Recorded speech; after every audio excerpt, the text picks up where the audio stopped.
Hello दोस्तों, कैसे हो आप लोग। आई होप बिल्कुल अच्छे होंगे।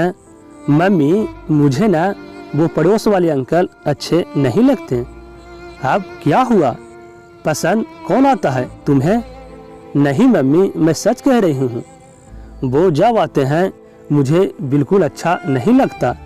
देखो निमी, वो तुम्हारे पापा के अच्छे दोस्त हैं और फिर जब भी आते हैं तो तुम्हारे लिए चॉकलेट और कितनी अच्छी अच्छी चीज़ें लेकर आते हैं। तुम्हें गोद में बैठाकर कितना प्यार करते हैं। पता नहीं ये आजकल के बच्चों किसी को पसंद नहीं करते, बस अपनी ही दुनिया में रहना चाहते हैं।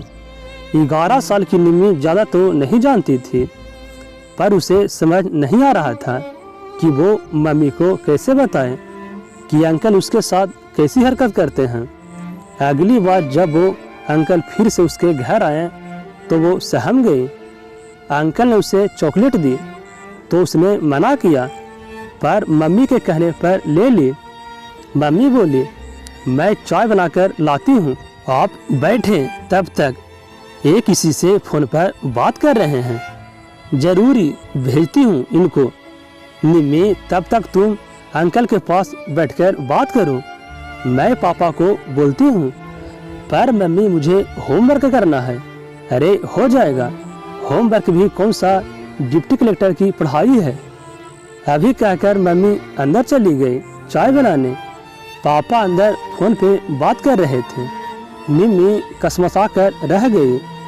कोई उसकी बात सुनने को तैयार ही नहीं था। जैसे बेमन से निम्मी अंकल के पास ही सोफे पर बैठ गई तो उन्होंने निम्मी को अपने पास बुलाया। इधर आओ निम्मी, देखो मैं तुम्हारे लिए आज चॉकलेट के अलावा और क्या लाया हूँ। एक पैकेट जो वो अपने हाथ में लिए हुए थे दिखाते हुए बोले।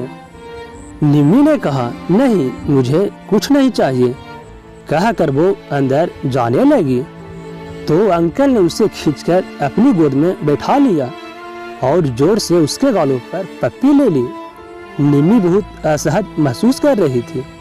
वो चिल्ला भी नहीं सकती थी क्योंकि अंकल ने उसे धमकी दे रखी थी कि अगर उसने किसी को बताया तो उसके मम्मी पापा की ही बदनामी होगी।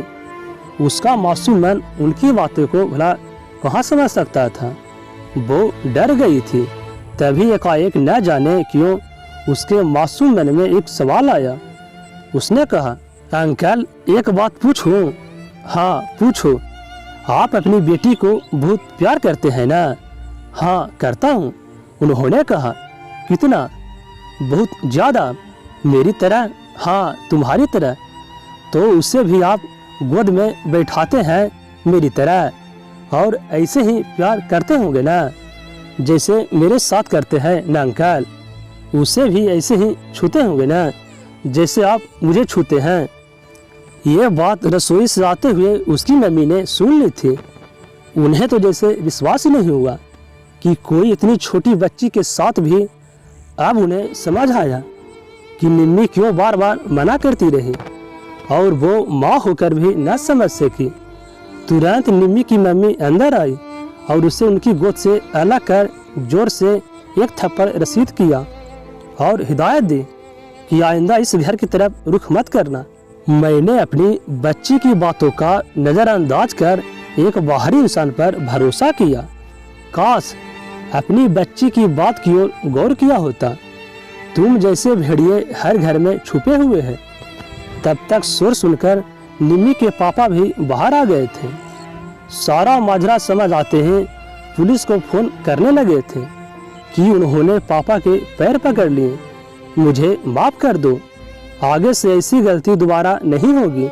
सिर्फ यहाँ ही नहीं, अगर कहीं भी मुझे सुनाई दिया तो समझ लेना खैर नहीं होगी अगली बार।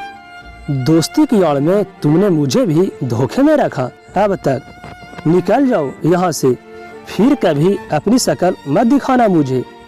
उसके बाद वो वहाँ से ऐसे भागा जैसे दुम दबाकर बिल्ली भागे। तो दोस्तों, ऐसी कितनी ही घटनाएं हमारे आसपास होती है और हमें पता ही नहीं चलता। हमें अपने बच्चों को समझना होगा, उनका मासूम बचपन न खो जाए। इसके लिए हमें जागरूक होना होगा और बच्चों को सुरक्षित माहौल देना होगा। और दोस्तों, ऐसे दोस्त यार को बीच बाजार में जूते से मारना चाहिए। ऐसे दोस्तों से सतर्क रहें, सावधान रहें। तो दोस्तों, ये कहानी आप जरूर पसंद करेंगे। तो मिलते हैं नई कहानी में। धन्यवाद दोस्तों।